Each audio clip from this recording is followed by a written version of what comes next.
My name is Margaret, though everyone in the neighborhood calls me Grandma Maggie. I'm 72 years old, and I thought I had lived long enough to know the measure of people's hearts, especially my own family. I raised my children, I sacrificed my youth, and when my granddaughter Emily was born, I poured every ounce of love into her. But one strange rumor about her shook me to my core. I didn't want to believe it, yet curiosity and fear gnawed at me until I decided to watch her myself. And what I discovered nearly broke me. Before we continue, kindly hit the subscribe button, leave a comment below, and let me know where you're watching from. Have you ever been betrayed by those you loved most? Share your story below. It was an ordinary afternoon, the kind that smelled of laundry detergent drifting from the line and the faint sweetness of roses from the garden. I was kneeling by the flower bed, trimming away dead leaves, when I heard two voices carrying over the fence, Mrs. Callahan and her sister. They didn't know I was close enough to hear, or perhaps they thought age had dulled my hearing. But I heard every word. "Poor Maggie," Mrs. Callahan murmured, her voice heavy with that tone people use when they're pretending to care. If she only knew what her granddaughter's been up to. I froze. My hands stilled against the roses, thorns pricking into my skin. "Emily? My Emily?" Her sister's voice followed, softer but sharper, like the cut of a blade. "That girl is not as innocent as she looks. She's been seen with people she shouldn't be around. I should have walked away. I should have told myself it was just idle gossip, the same kind that floats around small towns like dust in sunlight. But my ears strained closer, my breath catching, my heart pounding louder than the rustle of leaves. When the voices faded back into chatter about the weather, I sat there in the soil, my knees aching, my palms dotted with tiny cuts. And then I laughed. A sudden defiant laugh that rose out of my chest. Emily, no. She was my pride, my golden girl. She spent Sundays helping me knead bread. She kissed my cheek before school, smelling of lavender shampoo. She was not the kind of girl who invited whispers behind fences, but even as I laughed, something lodged itself in me, like a splinter you can't quite pull out. I replayed their words over and over. If she only knew. Not as innocent as she looks. I pushed myself up, brushed the dirt from my apron, and muttered aloud, "People will say anything when their lives are empty. It was true rumors feed the lonely." And yet, as I walked back inside, the kitchen felt colder. The clock's ticking sounded sharper. The floorboards creaked like accusations under my steps. I told myself to forget it, to trust Emily, to bury the whisper under chores and soup pots and laundry baskets. But when Emily came through the door that evening, her hair tousled, her cheeks flushed, and her phone clutched tightly in her hand, I saw her smile at me, so bright, so familiar, and for the first time, I wondered if it was all a performance.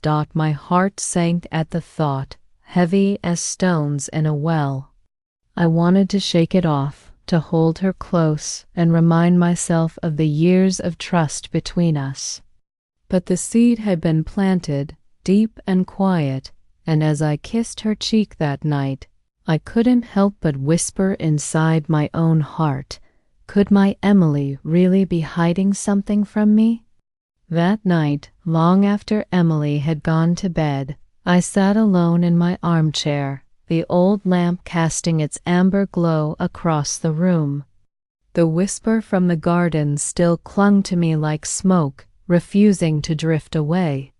To chase it off, I let my mind wander back, not to the present, but to the beginning, to the days when Emily was nothing more than a bundle of light in my arms. I remember the first time I held her. The hospital smelled of antiseptic and rain, because a storm had rolled in that evening. Her tiny fists were balled up tight, her face red and scrunched, and yet when her eyes fluttered open for the briefest second, I swore the world stilled. I rocked her in the creaky chair by the window, humming lullabies I hadn't sung in decades.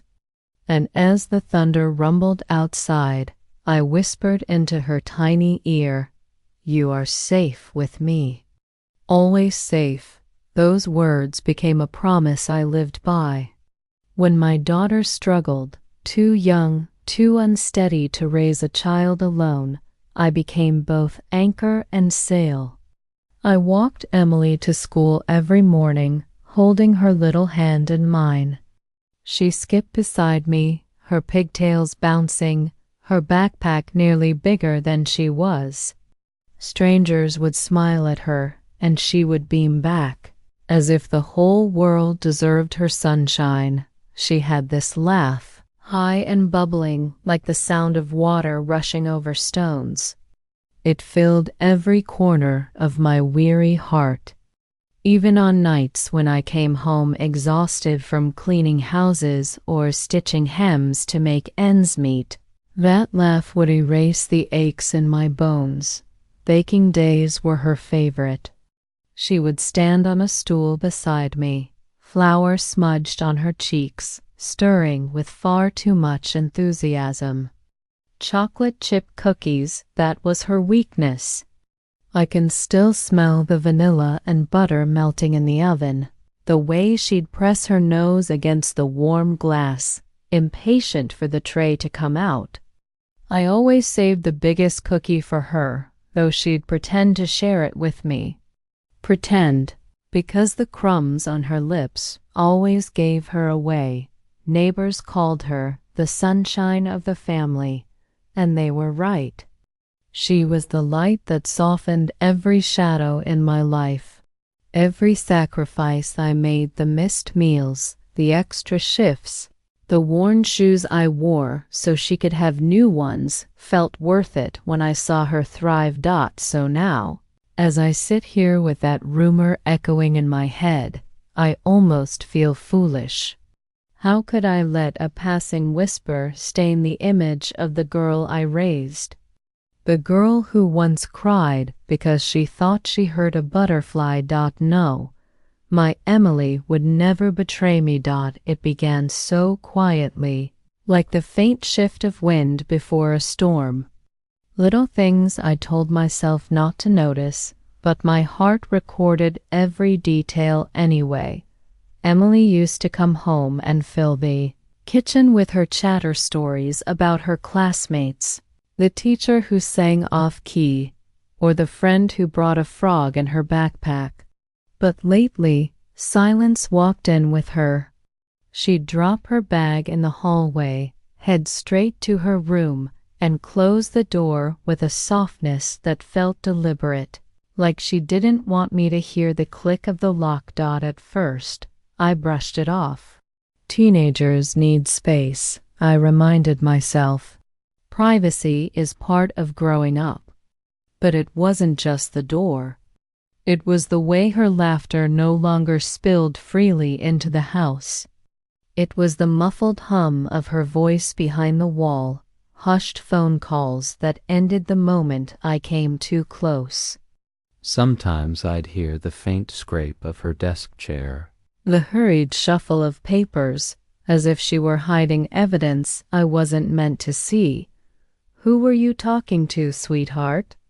I'd asked, keeping my tone light. She'd glance at me with that quick, practiced smile, the one that never reached her eyes. "Just a friend, Grandma." "You wouldn't know her." A flimsy excuse. Too flimsy. But I swallowed my doubt and nodded. Forcing myself to trust her. Nights became the hardest. I'd pass by her room on my way to bed, and beneath the crack of her door, I'd see the blue glow of her phone long past midnight. My chest tightened with worry, but when I knocked gently, she'd call back, "Good night, Grandma." Cheerful, reassuring, and yet not quite right. I kept telling myself this was normal, that children drift as they grow, that secrets aren't always sinister. Still, something inside me stirred uneasily, like a bird fluttering against the bars of its cage. One afternoon, I stood at the bottom of the stairs and heard her laugh. Not the pure, bubbling laugh I cherished, but a sharper, unfamiliar sound. It startled me. What hurt the most wasn't the secrecy, it was the distance in that laugh, as if it belonged to someone I no longer knew. I pressed my hand to the banister, steadying myself. "She's just growing up," I whispered. I must give her room to breathe, but when she came downstairs moments later, phone clutched tight in her palm, cheeks flushed, and avoided my gaze, a pang of doubt cut through me. The memory of Mrs. Callahan's voice crept back, unwelcome and poisonous. I shook my head hard, refusing to let it take root. Emily was my golden child, my sunshine. She couldn't possibly be slipping into shadows. As I turned away, my lips trembled with the words I didn't want to believe. I must be imagining things I never imagined. I'd be the kind of grandmother who followed her own granddaughter through the streets like a thief in the night. Yet there I was, coat buttoned to my chin, scarf wound tight, clutching my purse like it contained courage itself. It happened on a Thursday. Emily breezed through the kitchen, hair brushed to perfection, perfume clinging faintly in the air, something floral, too sophisticated for her years. "Study group," she said quickly, slipping her shoes on. "Don't wait up." Her tone was casual, but her eyes didn't meet mine. My chest tightened. I told myself not to, but as the door closed behind her, my legs carried me forward before my mind could catch up. The night air was cool, the streets bathed in the orange glow of tired street lamps. I followed from a distance, my steps careful, heart drumming so loudly I feared she might hear it echo down the block. Every shadow seemed sharper, every sound magnified: the distant bark of a dog, the crunch of gravel beneath my shoes. Emily walked quickly, her posture brisk, purposeful. Not the carefree skip of a girl heading to meet friends, but the determined stride of someone guarding a secret. I kept to the edges of the sidewalk, ducking behind parked cars whenever she glanced over her shoulder. I felt foolish, almost ashamed, but a stronger current pulled me onward. After 15 minutes, she slowed near the town's main street. My stomach dropped when she turned, not toward the library, not toward the school, but into a quiet alley that led to a row of shops I rarely visited. My breath caught as I peeked around the corner. The glow of a boutique window spilled across the pavement. Not just any boutique, but one of those places where dresses hang like museum pieces and handbags gleam behind glass, each worth more than I made in a month of scrubbing floors. The sign above read Lucien's, and just standing outside it made me feel out of place, as though my plain coat and worn shoes betrayed me. Emily paused at the door, checking her phone, her expression tense. My hands trembled as I gripped the edge of the brick wall, peering from the shadows. Questions swirled in my head, a storm I couldn't quiet. What business did she have here? Who was she meeting? Pride flickered inside me for having the courage to follow her this far, to face the truth instead of burying my head in denial. But beneath that pride was terror, because once you uncover something, you cannot unsee it. The bell above the boutique door chimed softly as she stepped inside, swallowed by the warm glow of chandeliers and polished marble. I edged closer, my breath shallow, my pulse racing in my throat, and then, through the glass, I saw her stop, her face lighting up in a way I hadn't seen in months. But then, I saw who she was meeting. The glass of the boutique window blurred with my breath as I leaned closer, my fingers pressed against the cold pane. Inside, under the shimmer of crystal lights, stood Emily, my granddaughter, her face lit up with a smile that didn't belong to the girl I once tucked into bed. Across from her was a man. Not a boy from school, not a shy young friend fumbling with words. A man, older at least 40, perhaps more. His suit was sharp, charcoal gray with a silk tie that caught the light. He carried himself with the practiced confidence of someone who had spent his life in boardrooms, not playgrounds. I felt my stomach drop, heavy as stones sinking into deep water. Every instinct in me screamed to burst through those doors, to snatch her away like I did when she was small and ran too close to the road. But I stood frozen, clutching the strap of my purse so tightly my knuckles turned white. The man reached into his jacket pocket. My breath caught. Slowly, deliberately, he pulled out an envelope, thick, cream-colored, sealed with a neat fold. He slid it across the counter toward Emily as though it were a simple gesture, nothing unusual. But the way Emily took it, her fingers trembling just slightly, her eyes darting toward the shop window as if she feared being seen, told me everything I didn't want to know. I pressed myself against the wall, heart pounding so loud I was sure it would draw their attention. My thoughts spiraled. Money. It had to be money. Why else would a man like that hand an envelope to a girl like her? I tried to rationalize, to cling to hope. Maybe he was a mentor, maybe it was for some kind of project or scholarship. But deep down I knew.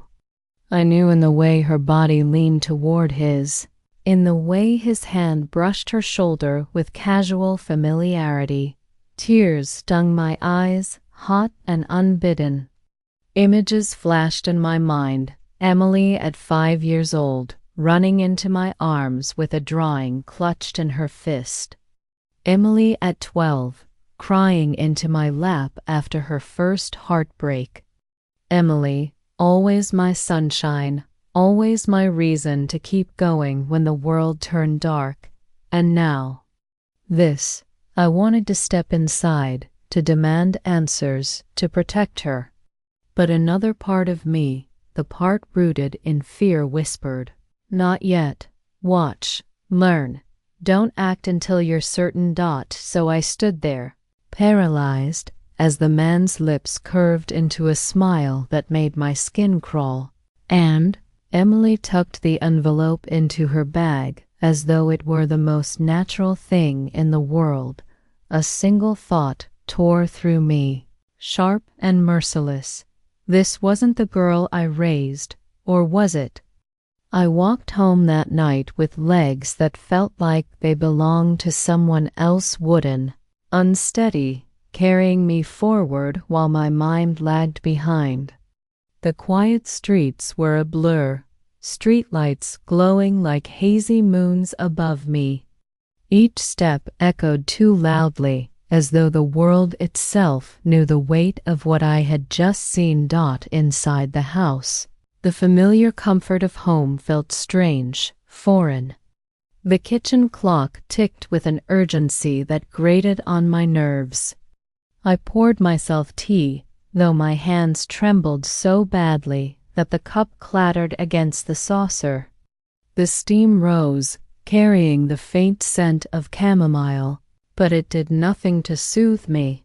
I sat there at the table, staring at the chipped floral pattern, and the images played again and again in my mind. The man's gray suit, the envelope, the way Emily slipped it into her bag without hesitation. Each time the memory surfaced, a hollow ache spread deeper in my chest, and yet alongside the ache there was a stubborn flicker of denial. Maybe I misunderstood. Maybe there's an explanation. I clung to that hope like a drowning woman, clutching driftwood. My eyes fell on the laptop sitting on the counter, its corner chipped, stickers peeling from the lid. Emily's first laptop. I bought it when she was 14, even though I could barely afford the rent that month. I had worked 2 jobs, then scrubbing floors in the mornings, sewing late into the night until my fingers blistered. I told myself she needed that laptop for school, for her future. And when she unwrapped it, her eyes shining, she had thrown her arms around me and whispered, "You're the best, Grandma." That memory cut me open now. Was all of it real? Or had she been smiling at me even then with secrets hiding behind her eyes? I pressed my palms together, whispering prayers I hadn't uttered in years. Lord, let there be an explanation. Let me be wrong. Please, let me be wrong. But the silence of the house answered back, cold and unyielding. Upstairs, Emily's door was shut, a faint line of light beneath it. I wondered what she was doing, chatting with friends, writing, or perhaps counting the contents of that envelope. Sleep never came that night. I lay in bed, staring at the ceiling, listening to the creak of the old house and the restless hum of my own thoughts. Betrayal weighed heavy on one side of me, hope on the other, and I teetered between them until dawn bled gray through the curtains. When the first bird sang outside my window, I sat up, weary but resolved. My hands were still trembling, but my voice was steady as I whispered into the empty room, "Tomorrow, I'll dig deeper." Morning came heavy, with sunlight that felt too harsh, too unforgiving. I moved through the house like a ghost, pouring coffee I didn't drink, straightening pillows that didn't need straightening. All the while, my eyes kept straying upstairs, to the door at the end of the hallway, the door to Emily's room. By noon, my resolve hardened. I told myself it was wrong. I told myself I was invading her privacy, betraying her trust. But then the image of that envelope surfaced again, that man's hand brushing her shoulder, and my chest tightened until I couldn't breathe. My love for her had always been about protection, sacrifice. Wasn't this just another form of protecting her? With trembling fingers, I turned the knob. Her room smelled faintly of lavender mixed with something sharper perfume, expensive, unfamiliar. Sunlight streamed through the curtains, landing on a desk scattered with notebooks and pens, the ordinary clutter of a teenager. At first glance, nothing was amiss, but I knew better. I started with the drawers. The first held only loose papers and hair ties. The second, socks and folded shirts. My guilt gnawed at me with every move, but desperation pushed harder. And then, at the back of the third drawer, beneath a stack of scarves, I found it, a receipt. I smoothed it flat against my palm, my eyes widening. A boutique purchase. A handbag worth more than my month's pension. My knees buckled. and I sank onto the edge of her bed, the receipt fluttering like a leaf in my hand. One receipt became two, then three, tucked into the pages of a notebook, slipped inside a jewelry box. Each one told the same story: shoes, clothes, cosmetics, all far beyond what a girl her age could afford. I looked around with fresh eyes, and the truth revealed itself. The necklace glinting on her nightstand wasn't costume jewelry. The shoes lying neatly in the corner weren't from the local store. How had I missed it? How had I explained away such luxuries as harmless gifts, harmless indulgences? My heart ached with memory. I had raised her on values I thought unshakable: honesty, dignity, hard work.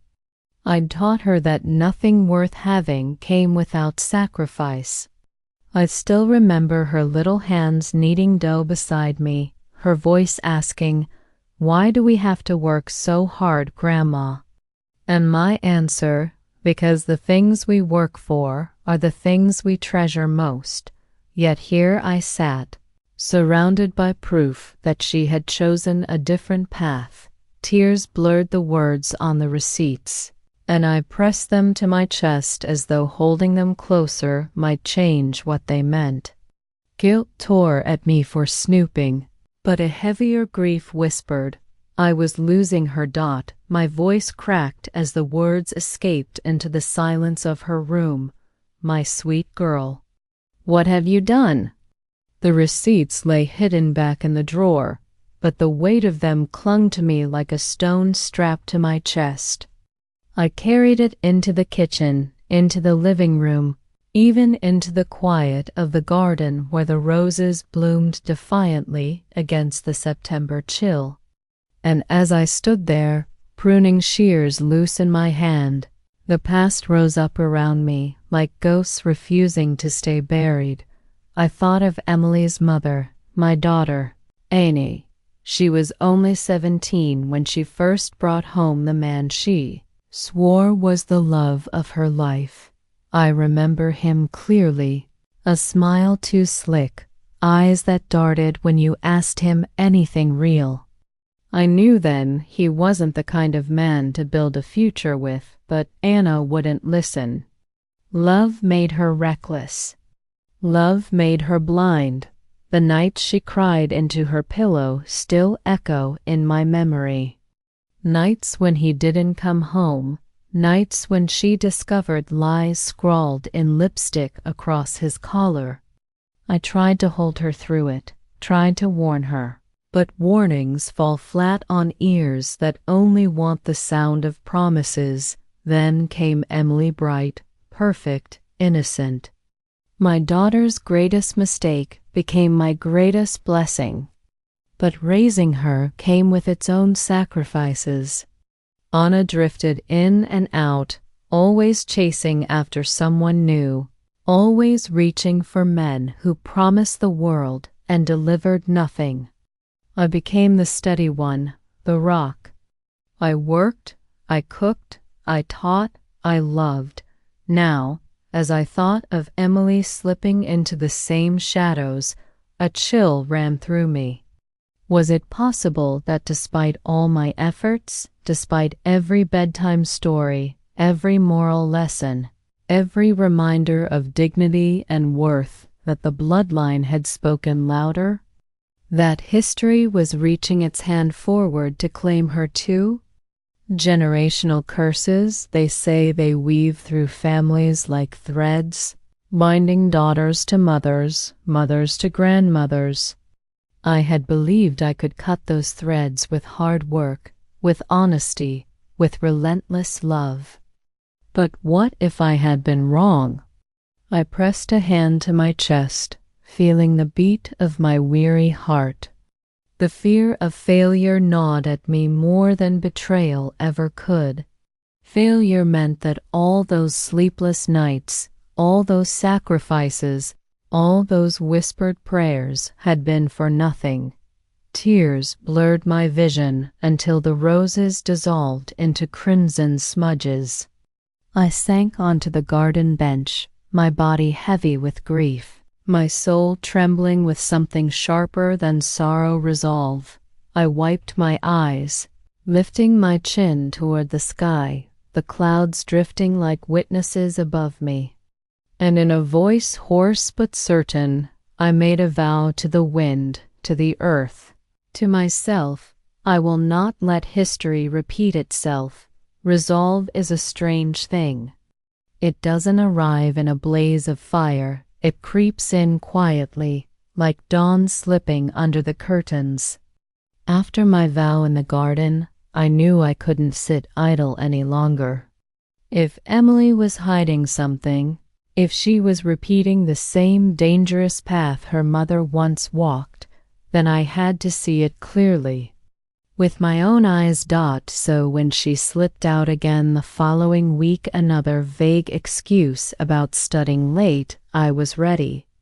I had my coat pocket lined with a small notepad, my old fountain pen clipped to the spine.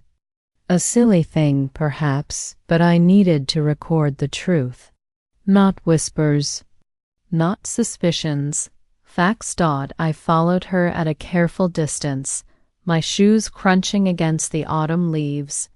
The night air was crisp, carrying the faint scent of chimney smoke.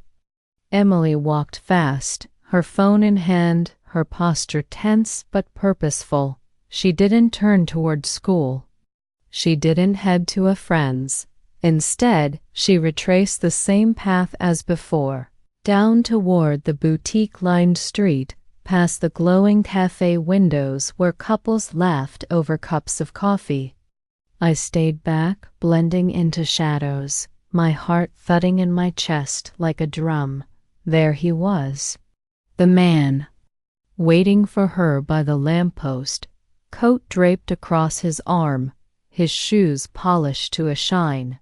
He greeted her with a familiarity that chilled me, no hesitation, no secrecy between them. She smiled back, brighter than she'd smiled at me in weeks. That smile cut deeper than any dagger. From my corner across the street, I scribbled into the notepad, "Same man, same place, same smile." I followed again the next evening, and the next. Sometimes they went into the boutique, sometimes into a cafe I'd never dared step foot inside, all gold accents and velvet chairs. Each time the ritual was the same, her face lighting up, his hand brushing hers, envelopes exchanged, gifts slipped discreetly into her bag. If it had happened once, I might have told myself it was coincidence, a misunderstanding. But 3 times? 4? My denial crumbled with each meeting, replaced by a dreadful clarity. She wasn't being tricked. She wasn't coerced. She was choosing this. Choosing him. My chest tightened until I could barely breathe. The pen slipped from my fingers one night, landing on the pavement with a sharp clink. I snatched it up, my hands trembling, praying neither of them had heard. I pressed my back against the cold brick of a building, tears stinging my eyes. The notepad shook in my grip, the words blurring. How had my sunshine, my golden child, become a stranger before my eyes? And worse, how could I ever summon the strength to face her? My God, I whispered into the night, my voice breaking, how do I even begin to confront her? I couldn't keep circling her life like a shadow forever. Watching from a distance was tearing me apart, but confronting her head-on without warning felt impossible. So I chose the middle ground questions, gentle ones at first. A grandmother's curiosity. Nothing more. It was a Tuesday evening, the kitchen warm with the smell of roasted chicken and rosemary. Emily sat across from me, scrolling on her phone. the glow painting her face in cold blue light. I folded my hands together, steadied my breath, and asked, "How was your study group, sweetheart?" She didn't look up, didn't falter. "Good, we're preparing for midterms." Her voice was light, casual. Too casual, I tried again. "Who's in your group these days? Anyone I'd know?" This time she met my eyes. Her lips curved into a smile, soft, practiced, flawless. "Just the usual." "You wouldn't know them, Grandma."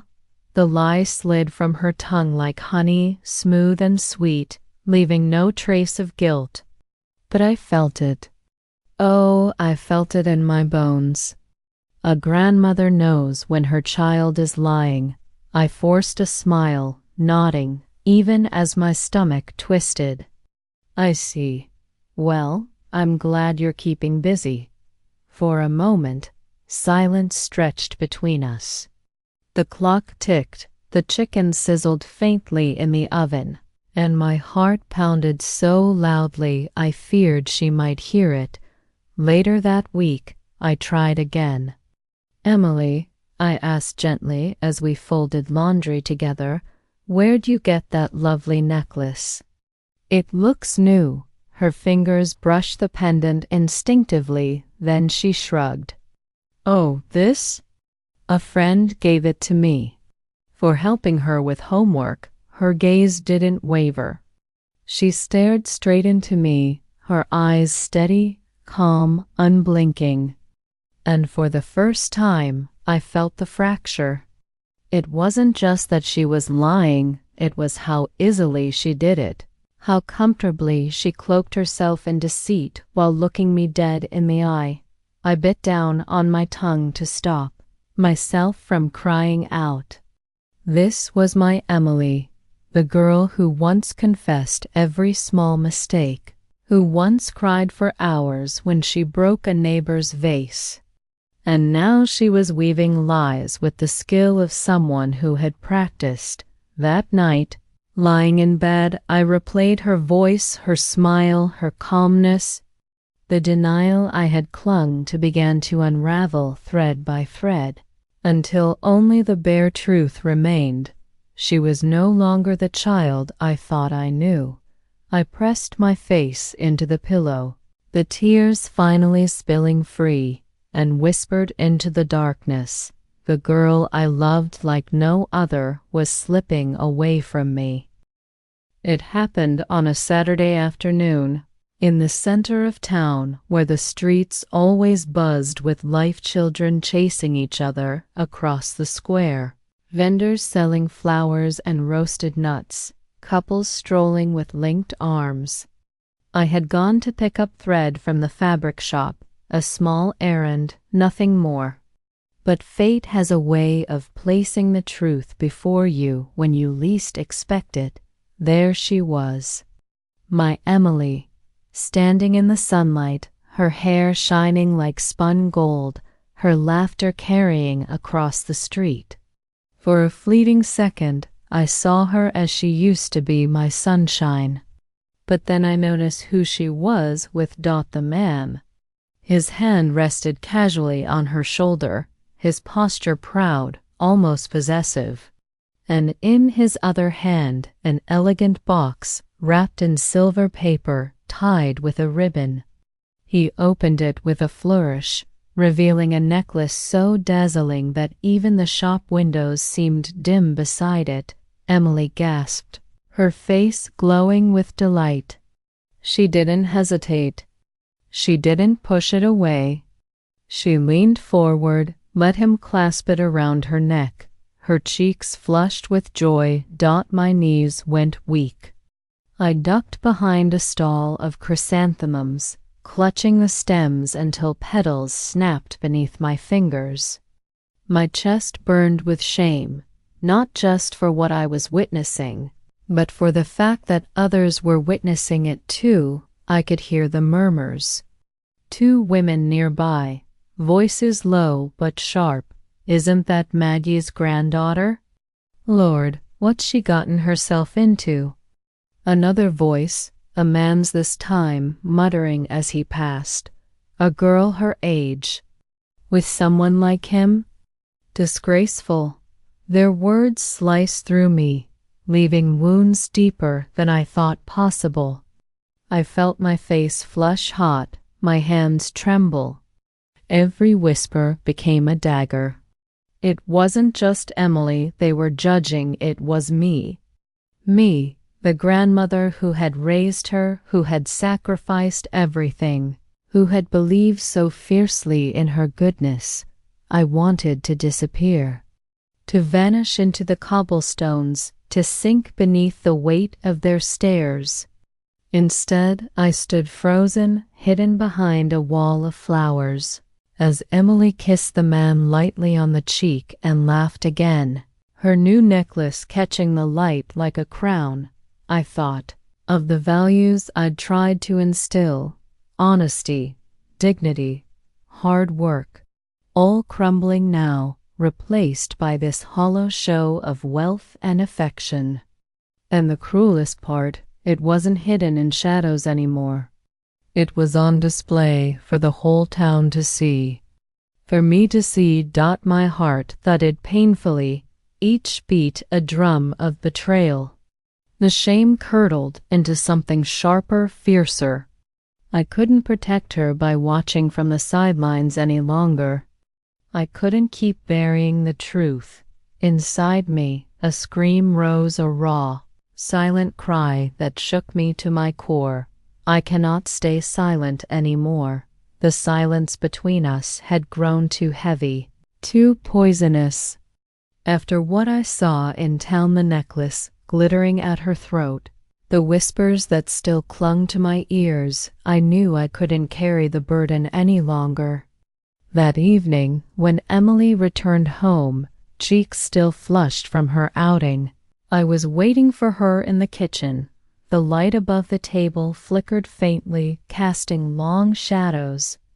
My hands gripped the edge of the counter as she breezed in, humming softly, her bag swinging from her shoulder. "Emily," I said, my voice tighter than I intended. "We need to talk." Her smile faltered just for a heartbeat before she masked it with a practiced ease. "Talk? About what?" I drew in a breath, steadying myself. "Don't pretend with me. I saw you today. With him." I saw the necklace. For a moment, her eyes widened, panic flashing across them. But then, like a shutter slamming closed, her expression hardened. She gave a short laugh, brittle and sharp. "Were you following me? Spying on me?" The word spying stung, but I pressed on. "I had no choice. You've been lying to me, Emily, hiding things, accepting gifts from a man twice your age. Do you think I wouldn't notice?" Her face flushed, not with shame, but with anger. "You don't understand. You never understand. You think because you've lived longer, you know everything. But you don't know what it's like for me. You don't know what I want." Tears pricked at my eyes, but I refused to let them fall. "What you want?" "Emily, I worked 2 jobs just to put food on this table. I gave up everything to give you a life of dignity. And now I watch you throw it away for," my voice cracked. "For what? Money? Trinkets? Empty promises?" Her hands clenched into fists. "At least he appreciates me. At least he doesn't treat me like a child who can't make her own choices. You just want to control me, Grandma. You always have." The words hit harder than any slap. Control? Was that what she thought of my love, my sacrifices? The nights I stayed up sewing until my eyes blurred, the years I spent putting her first reduced to control. My body trembled, but I stood tall. The kitchen felt smaller, the air heavier, as though the house itself braced for what would come next. Finally, My voice broke free, raw and fierce, every syllable carrying decades of love and sacrifice. You've dishonored everything I sacrificed for you. The words rang out like thunder, echoing off the walls, hanging in the air between us. And for the first time, Emily's mask slipped. The kitchen air felt thick, heavy enough to choke us both.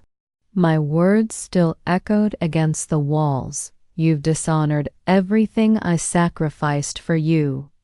And for the first time, Emily's face faltered. Her bravado cracked, her lips trembling as though the truth itself clawed at her throat. Desperate to be freed, she dropped her bag to the floor, the thud startling in the silence. Her hands shook as she pressed them against the table. "Fine," she spat, voice quivering. "You want the truth? You really want it?" My heart pounded so fiercely it hurt. "Yes, Emily. No more lies." Her eyes met mine, blazing with a mix of defiance and desperation. "I've been seeing him. And yes, he gives me things. Money, gifts, clothes. So what? I like it. I like not worrying about bills or second-hand clothes.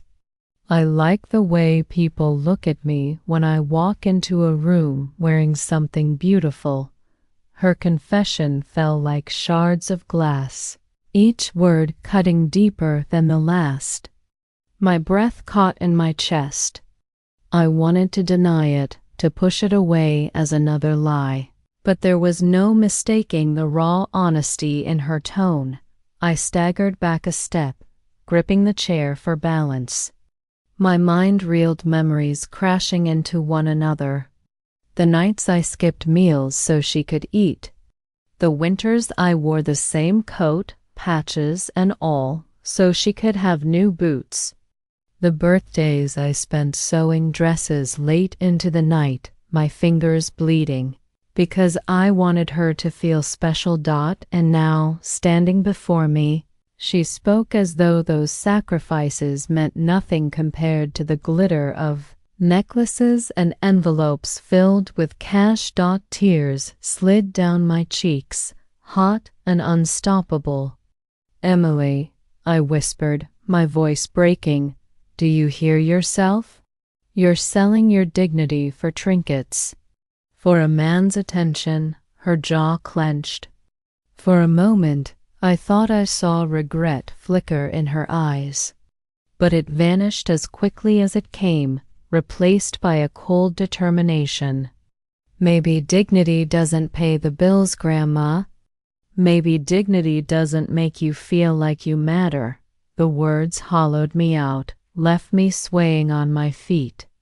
And yet, somewhere beneath the devastation, a strange clarity took hold. The shadows I'd been chasing, the whispers, the secrets, finally they had shape, form, truth.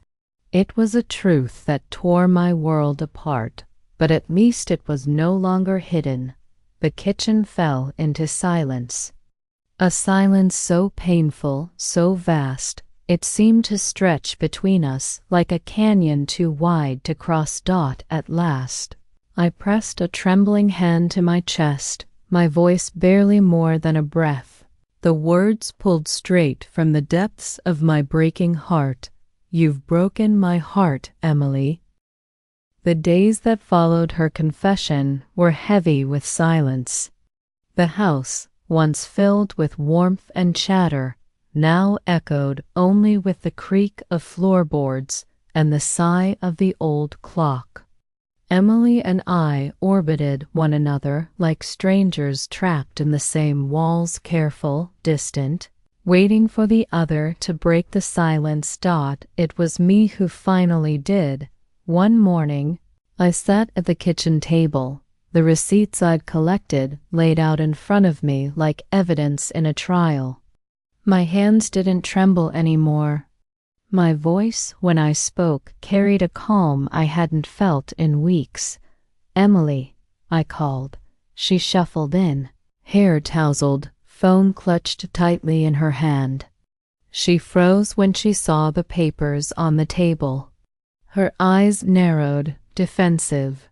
"Going through my things again, Grandma?" I met her gaze steadily. "No more lies, Emily. No more gifts bought with shame. I won't have this house poisoned by them." Her jaw tightened. "You can't tell me what to do."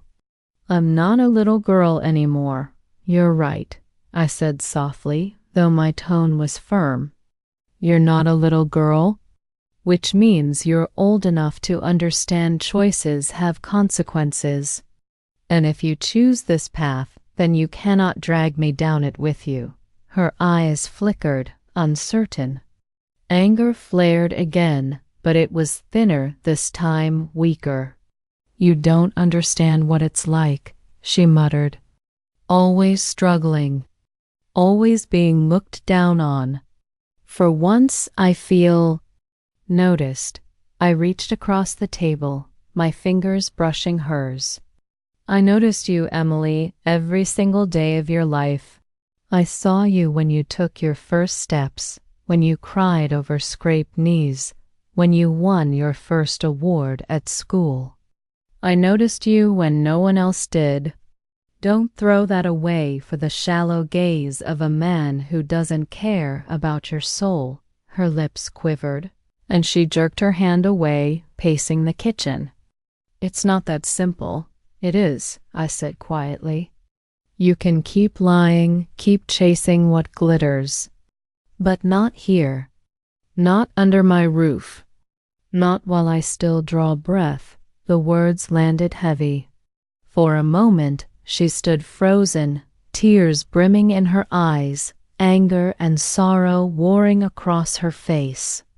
Then, with a sob that broke through her armor, she sank into the chair opposite me, her shoulders shaking. I longed to gather her in my arms, to tell her everything would be all right, but I held back, because love wasn't about smoothing over every mistake. Love sometimes was about standing firm, even when your heart ached. I folded my hands in my lap, steady, resolved, whispering the truth I had come to accept. Sometimes love means stepping back. The house feels quieter now, though not with the same heaviness it carried in those days of secrecy. The quiet now is different, still tender, still aching, but filled with something steadier, resolve. I often sit in the garden, among the roses, their petals soft against my fingertips. They remind me that beauty comes with thorns, that love, too, can wound us as much as it heals us. I think of Emily often, of the child she was and the choices she has yet to make as a young woman. The ache in my chest hasn't gone away, but it has changed shape. It no longer consumes me. It simply rests inside me, a reminder of what it means to love deeply. Betrayal is a peculiar pain. It doesn't strike like lightning. It seeps, slow and merciless, through the cracks of trust until it floods the soul. And yet, in that flooding, I discovered something I didn't expect: my own strength. The courage to face the truth, no matter how much it burned. The strength to say enough, even to the person I loved most. I realize now that dignity cannot be given away, not even for the love of family. It must be protected fiercely, because without it, love itself becomes fragile and hollow.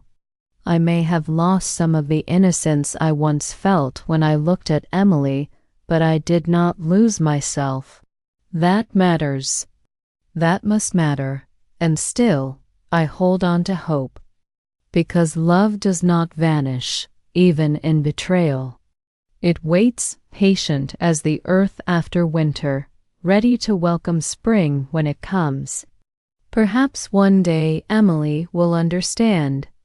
Perhaps she will remember the values I tried so hard to plant in her heart, honesty, loyalty, the simple pride of living a life built by your own hands. What I know for certain is this: money fades, gifts tarnish, luxury loses its shine, but the bonds of trust, when they are honored, are the treasures that last beyond lifetimes. That is the truth I carry with me, and the truth I pray she will one day discover. As I sit here, with the evening sun slipping behind the horizon, I feel the weight of my years and the resilience that has carried me through them. I survived loss, I survived sacrifice, and now I survive this wound of betrayal. And I remain standing. That too is a kind of victory. So to those listening, those who may feel the sting of betrayal in their own homes, hear me. You are not weak for loving, and you are not broken for hurting. You are strong for surviving, and you are stronger still when you refuse to let go of your dignity. If my story touched you, please subscribe and leave your thoughts in the comments. You're not alone in this.